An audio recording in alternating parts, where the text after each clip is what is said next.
సంక్రాంతికి ఊరు వెళ్తున్నారా? అయితే మీ ఇల్లు గుల్లవడం ఖాయమంటున్నారు పోలీస్ అన్నలు. సంక్రాంతికి సహజంగా పల్లెలను వీడి పట్టణాలకు, పట్టణాలను వీడి పల్లెలకు ఎవరి ఊర్లు వాళ్ళు వెళ్తూ ఉండటం సహజం.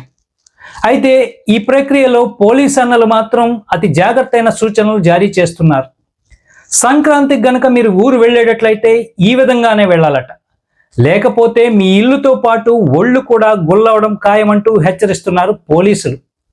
అసలు పోలీసులు ఊరు వాడ ఏ విధంగా హెచ్చరిస్తున్నారు ఓసారి మీరు వినేయండి. పట్టణ మరియు మండల ప్రజలకు టెక్కలి పోలీసు వారి విజ్ఞప్తి. మీరు గ్రామాలకు వెళ్తున్నప్పుడు ఇంటి వద్ద విలువైన వస్తువులు అనగా బంగారు ఆభరణాలు, నగదు ఏమైనా ఉంటే అవి బ్యాంక్ లాకర్స్ లో పెడుతూ మీరు ఊరు వెళ్తున్నట్లు మీరు ఇరుగు పొరుగు చుట్టాలకు తెలియపరిచి వెళ్ళవలను. ఇంటిలో ఏమీ ఉంచరాదు. LHMS locked house monitoring system కోసం యాప్ లో రిక్వెస్ట్ పెట్టి అప్లై చేశారని పోలీసు వారికి తెలియపరచవలను.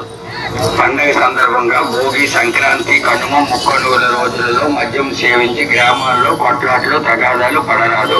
అలాగే కోడి పందాలు, పేకాట, లాటరీ, డబ్కాట్లు వంటివి నిర్వహించరాదు. ఇందులకు ఉల్లంఘించిన ఎడల వారిపై చట్టపరమైన చర్యలు తీసుకోబడను.